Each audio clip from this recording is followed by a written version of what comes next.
美國嘅主教們將會喺6月11號將美國獻俾耶穌聖心，以紀念美國立國250週年。為幫助喺美國嘅教友慶祝並重視將國家奉獻俾耶穌聖心，一部英語配音、極具感染力嘅法國新電影將喺6月9號到14號首次同美國觀眾見面。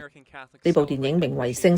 係一部紀實劇情片，由一對天主教夫婦史提芬同薩賓娜古內爾執導。片中回顧咗耶穌基督喺17世紀嘅法國向聖麗達安蘭國嘅多次顯現，並收錄咗幾個感人至深嘅信仰見證，展現咗虔誠信仰耶穌聖心嘅力量。影片2025年10月喺法國首映，當時遭到某啲反天主教進步精英嘅強烈反對，甚至連法國嘅國營公司亦都拒絕為電影宣傳。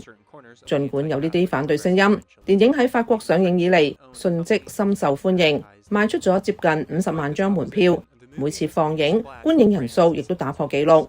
據報仲引發咗一股歸依天主教信仰嘅浪潮。